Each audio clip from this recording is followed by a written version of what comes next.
blogging can be an amazing tool for business. And of course, though, it requires work.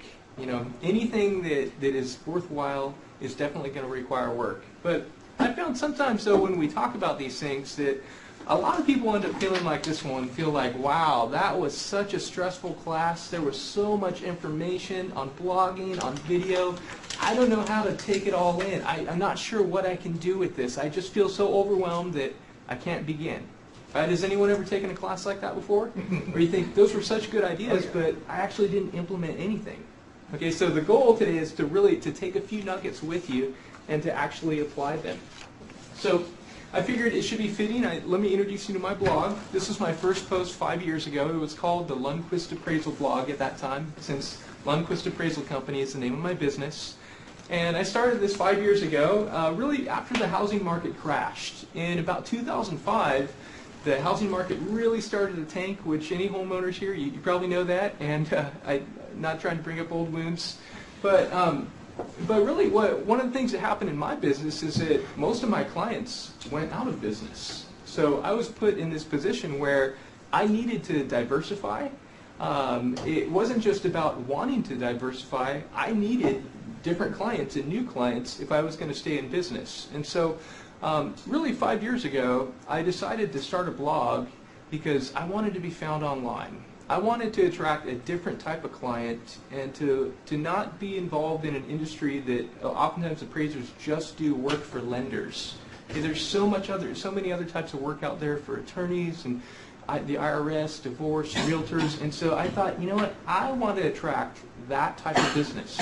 Okay, so think about it as we're talking, what type of business do you want to attract with your online presence? Okay, with your blog, with your videos, because that is the key. Okay, so you can watch me in real estate and what I did, but definitely consider yourself. Now, here's my blog today. It's called the Sacramento Appraisal Blog. It's at sacramentoappraisalblog.com. You have a pamphlet there, and we're going to sort of loosely follow the pamphlet, so feel free to follow along there or not. But I have 972 posts over the last 5 years. I post twice a week, and my blog has really made it has had a profound impact on my business. Okay, whereas I was about 100% of my work before was just for loans, now I have a split where about 40% of my work is private. And that's actually, it's substantially higher than a lot of appraisers who are probably about 5% private work. And so I have a lot of pride in that.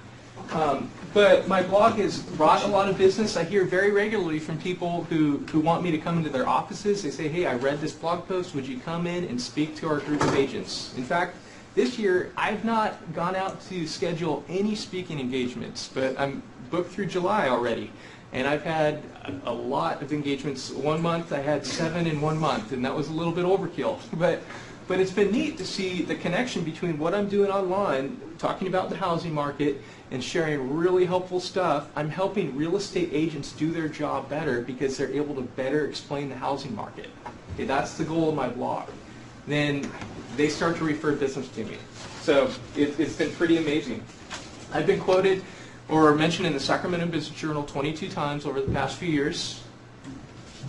This was a neat thing, a spotlight on my business as an appraiser, right? The media likes to throw tomatoes at appraisers for appraising things too high or too low. And so it was really profound that little old me got a spotlight on my business. Were you just like sitting at your desk and suddenly you realized there was a bee photographer over your shoulder? Oh, I knew he was coming over. So. Oh, okay. The Sacramento Association of Realtors gave me an award for educational excellence, and that, again, another honor for providing consistent content, and it's being recognized. And it's nice to have that recognition. Of course, I don't do things for recognition, but it's neat to see that happen. I have over 30 links from local and national media who have mentioned me or asked for quotes, ranging from Chicago Tribune, Sacramento Bee, Sacramento Business Journal, Inman News, let's see, Curve National, AOL Real Estate, and it goes on and on and on. Okay, now, I'm not trying to puff myself up or gloat. I'm only telling you this for this one reason. Guess how many mentions in the media I had before I started my blog? 0. Why do I have mentions now? Because people know about me. Right? Before, why did I have 0 mentions? No one asking for quotes in their newspaper articles? Because they didn't know that I was an expert. They didn't know about me because I wasn't putting myself out there online. And so I knew a thing or two about getting found online, and that's what I hope to share with you today. So how can blogging help your business? It can help you get found online. That's really the goal. People are sitting on Google, Bing, Yahoo, and all the different search engines. They're typing in words. And the goal is for you to get found. And the more quality content you provide out there, the greater chance of you getting found. Blogging helps you build trust with existing and future clients, where people think, you know, I really like Ryan at Anytime Fitness, and I feel like I can trust him because of what he's writing. Or blogging's a voice for your business. Okay, I didn't have a voice before online because I didn't have any content online. So now I have a ton of articles. I have 972. And a lot of times when people ask me a question, I'll give them an answer and say, you know, I'm going to send you a blog post because guess what? I've already answered that question. Okay? And I don't say that to them. That would almost sound kind of rude, but it makes me an asset because when they click on it, they think, wow, that was really good stuff. Blogging's a place where consumers can window shop before deciding to do business with you. Okay? If they like what they see on your blog, if they like the content there, then there's a good chance that they're going to maybe feel you out to do business together. Okay, so blogging is not a yellow page advertisement where you can say, here's my services, I'm trying to sell, sell, sell. It's more of, I'm going to provide helpful information. And then when people sniff that out, how helpful it is, they'll inevitably give you a call. The last two things, blogging can help you stay in front of your contacts on a regular basis and draw attention from the media. So it's definitely good stuff. The 10 basics of blogging. Now, how many people by show of hands have a blog in here for business? Okay. How many have a personal blog? Okay, and so it's a mixture. All right, so blog existence. This is one of the most important things. You have to know why your blog exists. If you can't answer that in a short sentence, then you've got to really think about that. For me, my blog exists to help illuminate the housing market and be a resource to real estate agents and homeowners and the real estate community. Okay, that's what I know, and so every time I go to write a post, I'm keeping that in mind. All right. Otherwise, when we don't know our purpose in life, or even on our blogs, then we're sort of like a rudderless ship, and that doesn't really help anyone, does it? Target audience. Who are you writing for? Okay, this is the most important thing to think about, because who your target audience is will inform what type of information you post. All right. If I was writing for teenage girls, I would probably be writing about Justin Bieber and whoever else is popular, right? But I'm not, so I don't talk about Justin Bieber on my real estate appraisal blog, right? And so we've got to know our target audience and the people we want to attract. Remember, they're on a search engine, they're typing something in, and the goal is for them to find you. Who do you want to be found by? Choose a blog platform. How many of you use WordPress? The WordPress is a really great platform. Blogger, does anyone use Blogger? Okay. Blogger is also great. What I recommend for people to do, if you're going to spend time developing original content, make sure that you own the real estate, so to speak. You want to not give your best content, say to LinkedIn is wonderful, but if you put all your original work on LinkedIn or on Facebook or somewhere else, what happens when LinkedIn or Facebook or someone else changes the way they do things and you can no longer put up a nice blog there? Okay, then all your content's gone. So you just want to make sure that it's in a place like WordPress or Blogger or as a part of your website. It can be yourcompanyname.com/blog, and that's fine too. So, but otherwise it's called digital sharecropping. Answer questions. This is the beautiful thing. Okay, think about your sent email folder. Do you answer questions to clients via email quite a bit? If you're like me, yes? Those are perfect blog posts. If you go and look through your sent email folder, you can find questions that you've answered, and they are right there. You could probably scan through the last few months and find, maybe even 10 or 20 questions that, hey, other people are asking these questions. I want to attract them to my site and to my business, and so it's not a lot to simply rehash a conversation you already had. Of course, not exposing someone's identity or specific situation. You don't want to get any legal hot mess. Be yourself. Definitely just create original content. You don't want to cut and paste other people's stuff because people want to do business with you. And if I want to do business with you, I want to know who you are and who your company is, as opposed to someone's copied content. Be consistent. Let me ask you a question. How often do you think people should blog for a business? Once a week. Once a week? Yeah. What else? Any other thoughts? There's no right or wrong answer. Our goal was once a day. Once a day? Okay. Yeah. And what about you girls? You guys have some opinions. We meet twice a month. Yeah, about twice a month. Twice a month? Yeah. Okay. Yeah. I normally recommend, if you're just starting out, think about once a month, and then go to twice a month, and then maybe once a week, or however often you think. But think in terms of how often do your clients want to hear from you. That's the most engaging thing. And because we'll talk about in a second the importance of building a subscriber list. And there's some blogs I subscribe to, and they email me every day. And do you know what I end up doing? I don't delete, unsubscribe.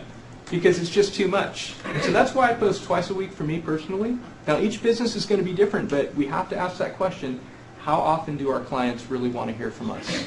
Okay, because if we overwhelm them, then our message, as good as it is, it gets watered down and people won't listen. Yes? I question that even because I feel overwhelmed by everybody blogging. And I mean, I get a lot of great stuff, but I'm going through and I literally just flag. Okay, let's hopefully when I have time to get back to them to maybe read the blog. Exactly. Because I get so much stuff on the internet. It's This kind of social media basis. Exactly. I think it's great, but as a consumer, I get tired of it. And I don't have Absolutely. time for it. So Right. that's why I kind of question how much do we want to saturate. Well, see, it's not saturation because people have Good content. people have subscribed to your blog, so they want your content. Right. Okay, that's the goal. And so anyone who's subscribed to me, hopefully it's because they wanted it, and if not, then they'll just unsubscribe. But they want to hear from me, and so I have the responsibility of not overwhelming them. So They request first. They request you first, or do you? No, I don't add anyone to any list. That's sort of not my vibe. Not a very good social media practice. But so that's important to consider. And if you have a list over time, and it grows and grows and grows, you want to think about, not to deter you from posting every day if that's working for your clients. But we've got to consider that. And of course, sharing blog posts, we want to share our posts on Facebook, LinkedIn, Google+, Twitter, all those places we can. But at the same time, we've got to be cognizant of not spamming people, overwhelming them. I have a Facebook page. Do people really want to hear from me 4 times a day? I don't think so. They're going to block me. They're going to unlike. And so we've got to, realize that when people log into Facebook, do they want to see, all advertisements? No, absolutely not. So we've got to somehow strike a balance to not be a part of the problem. And so each and every person has to figure that out themselves. And by the way, you can ask questions anytime you want. So, yes. So for our blog posts, we don't actually, we tweet them and Facebook them, but we don't have subscribers. So is there a function through WordPress where people can subscribe to our blog posts? I will get to that in a minute. Yes. All right. And then no, we wouldn't be attacking them every day with our blog absolutely. We're building the website right now to put a bunch on the website. And that's fine. Believe me, when I first started too, I was every single day. And then I slowly realized, whoa, I've got to I can be more potent and more effective, I think, in my strategy if I back off of that, try to create maybe 1 or 2 really good posts and build that subscriber list. So, good question though. Number 9, write down. Oh, yeah, one thing, I have a few blogs that I follow that I look forward to when they blog because they built it out. So I'm like, oh my goodness, there's a blog post. Yeah. And the title gets it too. Yes. So the title's really important. Even if I am really busy and I have 10 million emails, it's just kind of that. Absolutely. That's what gets it. And when you grow to really like someone, they're showing their personality there, then yeah, you want to read it because you feel like you're connected to them. You have a relationship. Or if they share some funny stuff, or it gives you a little break during the day, then great. If they're just trying to sell it to you, then that's kind of goes against, I think, what blogging is. And then people don't want to subscribe to that. So, right? What do you do when the yellow pages come? Recycle bin, right? Same thing with blogs. I don't know. I think it's for attorneys who speak Spanish to advertise on the back. So, But here's one of the biggest hurdles, is coming up with content, because a lot of people think, okay, this is nice and it's good, but how do I come up with something consistent to share? Because you sit down and you think, all right, it's Wednesday, it's my day to post, what in the world am I going to talk about? All right, has anyone ever been there before? Or you think, oh man, what am I going to say? And then, or you feel like, okay, I've got to say something, and then you say something mediocre. Well, let me give you a tool that's going to help you profoundly. If you would turn in your packet real quick, there's a page that says blog content is driven by. It looks kind of like this. Because if you can have 20 to 30 post ideas at your disposal at any given moment, you will have profound success with blogging.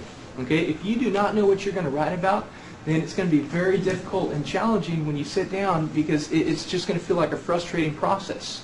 But if you have many post ideas that you've thought through, some of them can sit on the back burner for a long time, but you might think, I know what I'm going to write about this week and next week, maybe even the week after. Okay, so let's look at this together. Blog content is driven by these questions. Who is my target audience? What type of business do I want to attract? What information do I have that will benefit clients and potential clients? What questions are people typing into a search engine, okay, that I can answer? What interesting things can I share about my life or job? And so what I'd like you to do is take just a minute and imagine that you were going to write a blog post next week.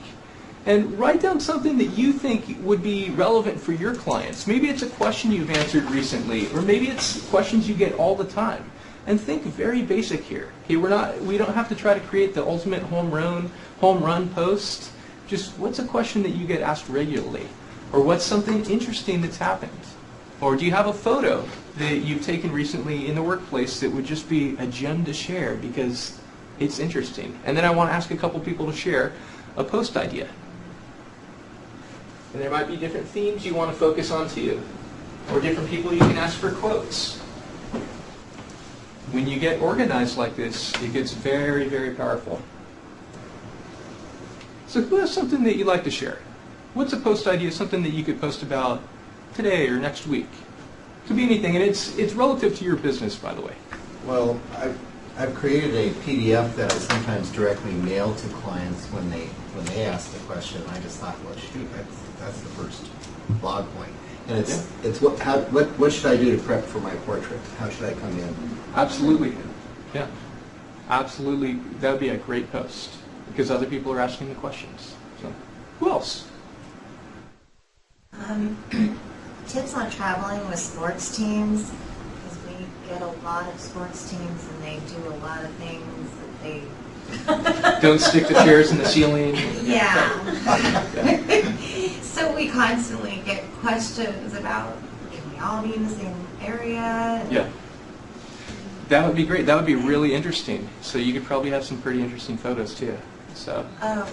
You're supposed to do that? No. I mean, yeah. You've got to I don't think. know how personal you can get, and you can't really you know, take pictures of clients. Absolutely. You better know the line. So that's for sure. You could get everyone in the Holiday Inn dressed up with a Holiday Inn shirt and be your own sports team. Yeah, it just and it comes down to what types of business do you want to attract, and so that's what you should write about. Any other one person want to share? Well, Yes. I have a quick question, because a lot of the things that we've kind of talked about blogging about are questions that can also be answered like on our website, because the people asking questions are asking like kind of simple things. I mean, it's a casino, so most of the stuff is pretty simple to answer. So it's kind of hard to think of stuff that we can write that's blog worthy. Yeah, well, just think about what types of questions are your prospective clients and your clients asking. And I mean, those are perfect blog posts. There might be on your website an FAQ section, but you could probably take each and every question and rehash them into a blog post and find some creative bent. Share a photo in there, which we'll get to. And so, I mean, it's that simple. So, we think of blogging that it has to be this mysterious thing, but it really doesn't. So here's my how to win more. How to win big. That's the question I get. Yeah. Why am I not winning? But every big winner probably has a story, right? Well, the thing is, the big winners don't like to talk, so Yeah. I've tried that. Exactly. Or maybe you can do an anonymous thing with them. So. Or maybe some things with employees, kind of some people like behind the scenes stuff, how various things We've happen. talked about that. The problem is, when you work on sovereign land, there's a lot of different rules about things, and since people are at different levels, we can't necessarily do all of that kind of stuff. So. Yeah, so I mean, you definitely have some things to think through, but you can see already there's a little bit of interest, and people think, is it really like it is in Ocean's 11? And how does it really work? And so, you could let us know that. So here's my sheet. It's hard to see, but I have, you can download actually this on my blog. I provided the link at the top of the page. It's a shortened link, but I have a bunch of ideas typed in, and then I sort of do chicken scratch. Anytime I have an idea for a blog post, I'm just going to write it down. And we have to do that because if we don't write down our ideas, then they're going to go to no man's land, and they will never come back unless we're very, very lucky. So pin this above your desk or on your corkboard and use it, because trust me, this alone is worth the price of admission, because you can have success if you have an idea in mind of what to write and where you're going to go with that. And then let's see, last but not least, definitely you don't have to hit a home run with every post. In fact, I would just say, just try to get on base. Try to write something helpful.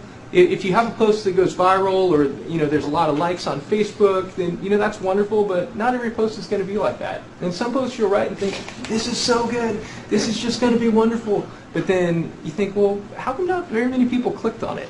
And so it's always interesting. But yes, I see you have a box here that says themes, plural. yes.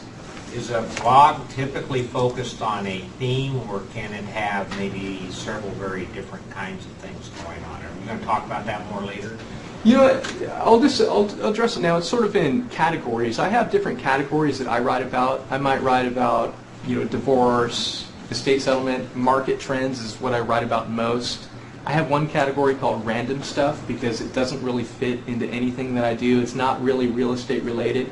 It's the clubhouse I built for my kids. I'm just, sharing some personal stuff. And so you'll want to have a sense of who your target audience is. That'll inform what you write about. But you can certainly write about different topics. But if you're writing about your business, you probably don't want to be writing about purple dinosaurs or, things that are so off the wall that really don't fit. And so, because you want Google to see you as the authoritative source on whatever your topic is. And so I would say just don't stray too far. But it's definitely okay to have posts that fit into different categories. Are we writing for Google? You're writing for your clients who are using Google, so you want Google to like you. That's for sure. I was Yes. just wondering, is there a kind of a length that we're talking about? How much short, long? Words or roughly? Because I don't want to be too lengthy, or No. Yeah, because those posts come along and then you delete them because they're too much. And so I'd say long enough to have enough meat in them to where they mean something, but 100 words. yeah, but it doesn't have to be, a blog post is not Twitter, right? It's No. not. Okay. And so, a few paragraphs is completely fine. Okay. So yeah, absolutely. But if you have something really meaningful to say, people will stick in there if it is longer though too. And so I would just say, don't write the really long ones every single time. Seth Godin, he's a really well-known marketing Yes. guru. His blog posts are awesome. They're really, really short. He hits you every day, Yeah. but it's literally less than 500 words. It's 300 words. It's quick to the point, and he's done. Absolutely. Yeah, and it takes real skill to do that, to really, what can you say, in 500 words that you can't say, in 1,000 words, and you just, really trimming that down. It takes some skill. I think it was just last week, the Associated Press basically is telling their writers 200 to 300 words. They want all their stories really short. So Yeah. that's really what people have time to deal with, which I think is why Seth and many bloggers are very successful. Yeah, and that's why a lot of news sources, they have bullet points for the article.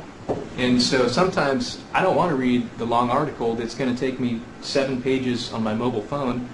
I'll just look at the bullet points and think, well, I got the gist of it, right? Anyone else see that?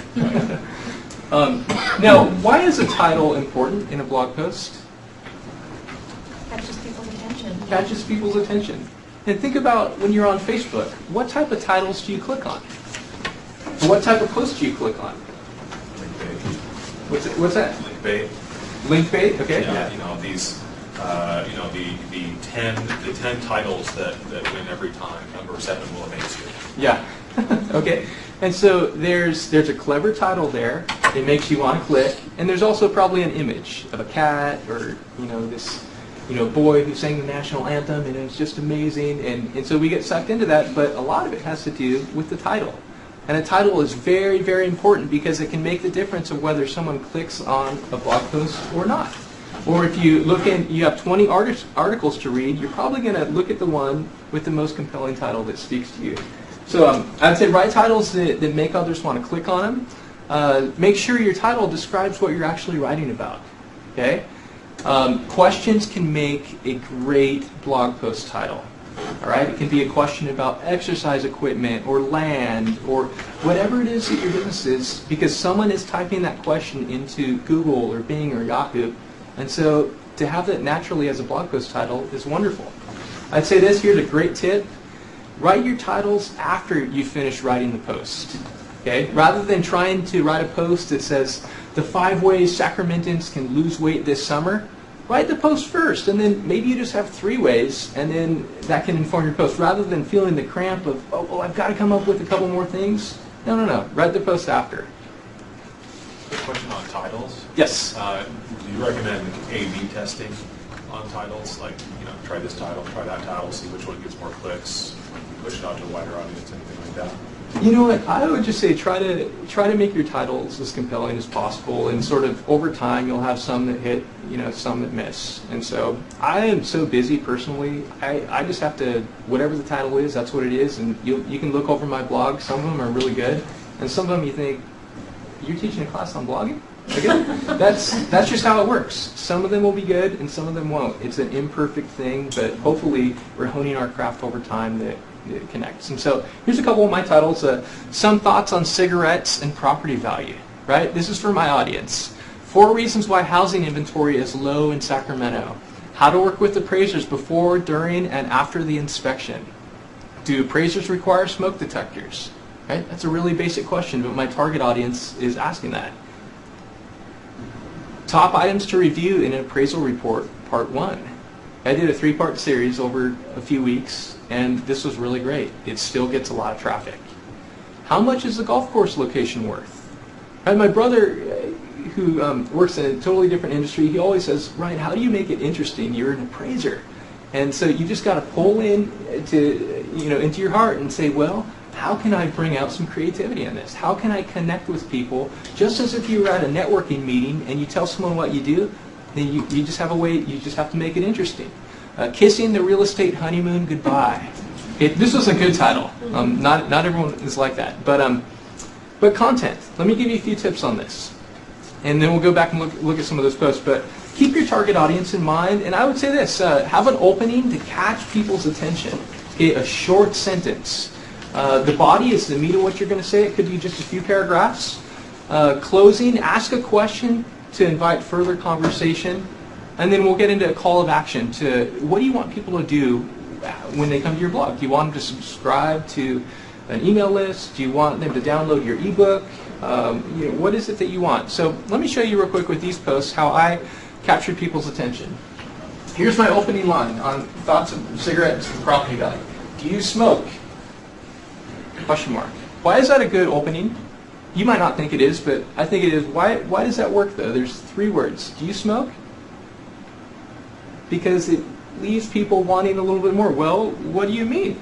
I'm not trying to sound like I'm on a high horse, but I definitely don't smoke. I think I was cured of any desire to do so as a kid after being in the car on many occasions with my late grandma as she dragged her Virginia Slims with the windows rolled up. I guess it was a blessing in disguise, right? Anyway, whether you smoke or not, used to smoke or will smoke, let's talk about the impact of cigarettes on property value. Okay, so I've captured people's attention. My target audience in this one, I'm asked a brief question. Why is housing inventory so low right now? So I immediately connect with people. I don't have a sentence that's going to span, three lines. It's really short. Do you know it declined again this past month? Shouldn't there be more houses on the market? And so instantly, I've created this problem, and I'm going to offer the solution or the answer. How to work with appraisers before, during, and after the inspection. Are you doing all you can to work with appraisers? Question mark. And that's really geared towards real estate agents. So you think, maybe I'm not. Maybe I should read this post. This isn't even a great title, but this came from an agent asking me a question, and then I provided the answer. And then I emailed her and said, hey, I think this would be a great blog post. Do you mind if I share my answer? I want to identify you. And then she said, sure, go ahead. And so that's how that one was born. Let's be honest, period. If you're in the real estate industry and blah, blah, blah, blah, blah. But sometimes we just keep it really short, and it can be very helpful to get someone's attention rather than the dissertation introduction. Do you ever pick up a book and you think, wow, this first sentence was not very strong and it almost makes you want to put down a book? Or have you ever not bought a book because you start reading the first page and think, I don't want to read this? How do you know what a golf course location is worth? Question mark. Okay, so I've thought about people typing that into Google, and I've instantly asked that question and think, well, what do appraisers say? The honeymoon is over, period. Okay? And then I go in to talk about how last year was like a real estate honeymoon. Yes? Have you ever tested like your title or your blog thing? Like, okay, I got this question. Let me type it in, see what comes up, then blogged, and then typed it in and see if your blog came up? You know, I look up, if you ever want to test, log out of your Google account, okay? And so Google doesn't know that it's you searching. And then, yeah, search for different keywords, see if I'm coming up in search results, see if the post is coming up. But yeah, absolutely, because I want to know, is it being picked up by search engines? Are people finding it? But part of that answer will be, I know it'll be found when my stats show that it's being found. And when I see what people are looking for to find my blog. And then I know that there's hits, or sometimes I can see where the stats are coming from, and I know that it was posted on this forum for homeowners and such. But yeah, I absolutely pay attention to that one. I always ask a question at the end. Anything you'd add to this list? Here was a list of how people know that they overbuilt. I'll show you this video. It's a pretty funny video. But I always ask a question at the very end because I want to solicit conversation. And you know, if someone wants to comment, they can. But I definitely want to be open to that and always respond to them after. Now, let me ask you a question. I have a few examples of a call to action. Remember, I want people to subscribe to my blog. I want to show you the call to action that I've had. Here's a long one. And it says, if you have any questions or real estate appraisal or property tax appeal needs in the greater Sacramento region, contact Lundquist Appraisal by phone, my phone number, email, Facebook, or subscribe to post by email. Is that a little long? I had that on my blog for several years. And then I recently changed it to, if you like this post, subscribe by email or RSS. Thanks for being here. Let me ask you a question. Which one do you think has been more effective for me? The second one. Why the second one? Real easy. People read it. Email. People read it. Yeah.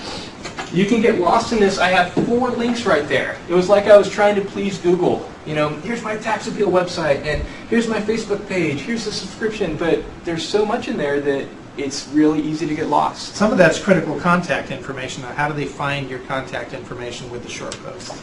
Okay, here's the deal. If they want to contact you, people on the internet know there's a contact tab at the top of the page. And so I have to trust that people are smart enough to do that. And I can tell you my results have been profound by simply having this short subscription line. Okay, that's my call to action.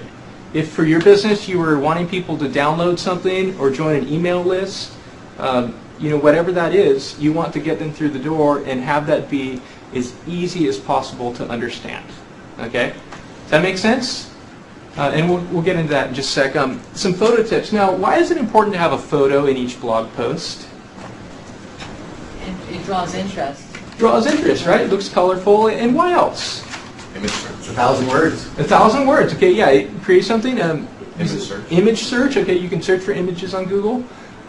There's this one site. A lot of women use it, and men use it too. But it's called. It starts with the P, and it's Pinterest, right? How many posts get pinned without an image? None. So if you have a blog post that's really, really good, then how are people going to share it on Pinterest? Or when's the last time you ever clicked on a link on Facebook that didn't have a photo?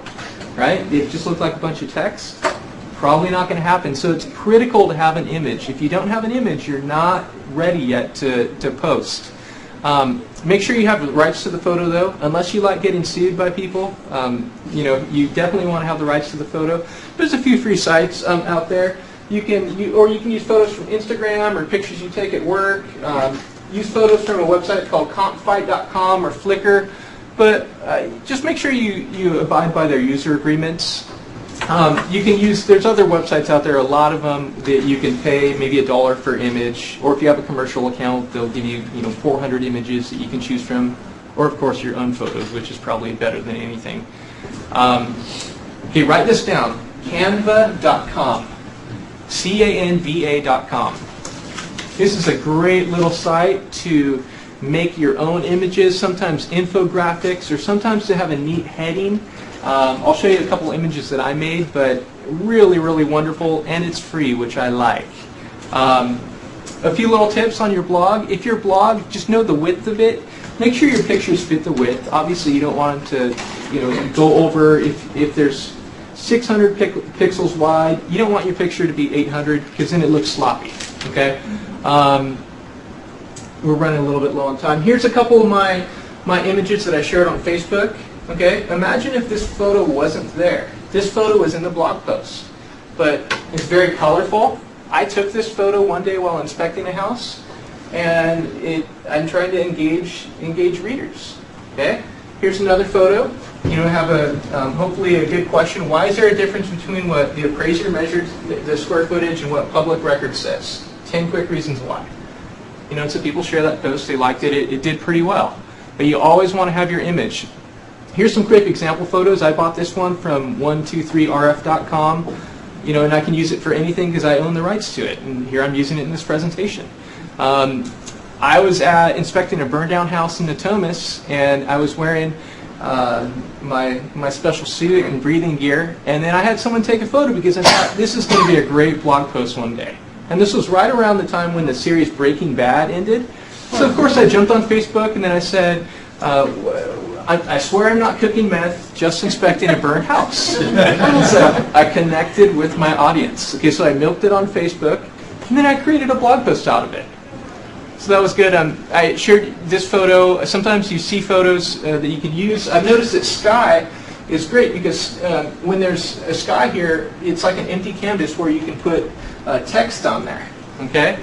Here's another one. I was appraising a house across the street, and then I was thinking, wow, how does a fixer across the street impact property value? Okay, and so again, here's the sky. Text can fit there naturally. You can do that in Microsoft Paint. Here's an image I made in Canva. Okay, canva.com for free. There's a lot of information in this one graphic about the housing market. And I shared a few of these, and I got a lot of hits on my blog, but I also shared just the image on my Facebook page. And a lot of people were liking them, were thinking this is really great. One of them that I shared, I think it was a recap of Placer County real estate trends, and it had something like 25 shares because it connected with my audience. Here's another example. I made a flow chart in Canva. Should you appeal your property taxes? Can you save money? No? Then don't appeal. Yes? Well, then here's the process of what you need to do. Okay, so you can create, when we can help images really speak maybe the values of our company or to give practical advice. So it's not just a blog post where I said basically all this stuff, but I share an image. Wow, people love that stuff. Okay, people share content like that because the image says it all. It makes it very quick. And it's actually, I posted this yesterday, signs of a softening real estate market. All right. This was a great post, and I talked about some of these things in, I think I had 2 or 3 paragraphs. But the thing that made this post powerful, and I made this image for free on Canva, is that it speaks volumes, where people can look at that and spend a few seconds on the image and think, oh, this is telling me something. Okay, so think about how you can use things like that for your business. Here, I'll show you a quick video later when Kerry gets into his thing, but here's a pool in a front yard. And sometimes you run across things during work and you think, oh, this is going to be a great blog post. That's exactly what I thought. I thought, why is there a built-in pool in the front yard? So it turned into a blog post called 10 Reasons Why You Shouldn't Put a Pool in Your Front Yard. So, Is there a reason why you should put a pool in the front yard? I don't think so. That's why you did the 10 reasons why you should. So, Backyard. There's some information on links in there, but basically, let me show you this. I always, in each blog post, I try to link to a different blog post I wrote.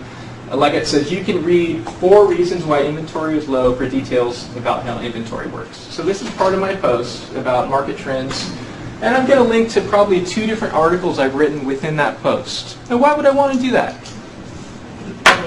Yeah, I want people to get stuck on my blog and to think, oh, there's more content? This is great. I can become an expert too.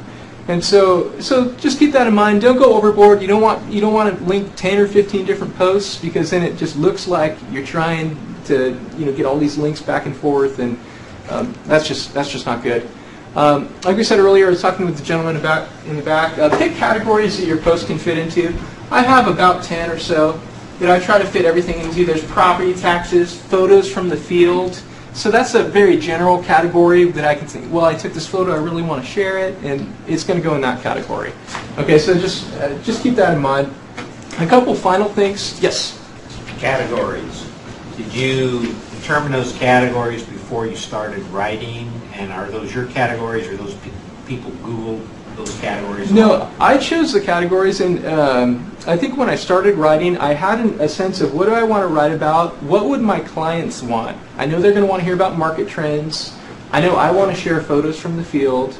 I know that I want to get more divorce work. I know that I'm going to talk about FHA appraisals, and so some of them I had in mind, but over time I probably added the random stuff category. The first time I had a post, it didn't really fit anything else.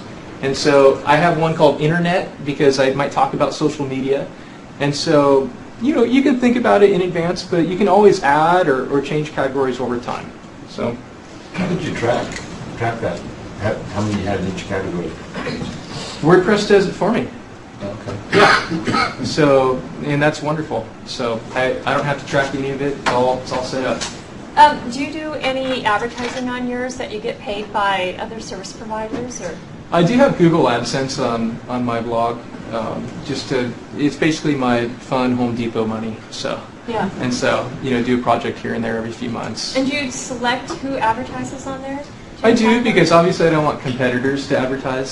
So, but yeah, and so depending on the nature of your business, I would either say go for it or not. Personally, I haven't had any negative feedback though, so it works for me. But it's really a minor amount. If it's going to get in the way of your business, don't even mess with it. So. Because I've done Amazon's affiliate program, and that's kind of neat too, where you can. I tend to comment on books and have a link to that book to Amazon. And so people buy the book. I see a lot of people do that. Yeah, and if that works, hey, go for it. Make money where you can, as long as you let people know that that's what it is, right? Yeah. A few final things, and Carrie's going to take over the show. Final tidbits about a blog. You want to have a decent design. You don't have to have anything professional, but if you use WordPress, you can get a template for $50 that looks really sharp. Okay. Be interesting. What things do you go through during your workday that other people would find interesting? Whether it's a gym or working with land or finances or investments. Okay. The outside world wants to know, and so find a way to make it interesting. You don't have to write a novel. Just keep it brief. Don't be negative. No one wants to be around a complainer, but be positively attractive. Okay, that's really important. Think about keywords in your posts. What are people typing in a search engine to find information? Use those types of phrases and keywords in your posts. If your business is based in Jackson, for instance, or you're in, I think, Davis, did you say? Yep. And you want to attract that local business, then you're probably going to want to mention Jackson or Davis or Sacramento in every single post, okay, if that's relevant for you. So just consider that. We talked about that. Ask a question at the end. Share other stuff. This is important. Let me read this. If you run, talk about a race you ran recently. If you love Kung Fu, share about that. If you volunteer, share about that. If you are a nudist, don't share about that. Okay? So there's a line. Just be careful not to cross it. So we don't want to overshare. But ultimately, do what works for you. because there's so many different voices out there, so many different social media gurus that would say, you need to do it exactly like this. And I would simply say, for me, take what's going to work for you and leave what's not going to work. Okay? Now, I don't know if you're feeling like this woman, feeling stressed, thinking, oh no, how do I do this? But really, take just a few nuggets, and here's 3 quick application steps today. Number 1, decide to begin. Okay, people are out there, potential customers and existing customers, and they want you to have a strong online presence. Okay, I've heard from a lot of people here today, our customers are asking for it. They're asking for more videos. They want the blog. They want more presence on social media.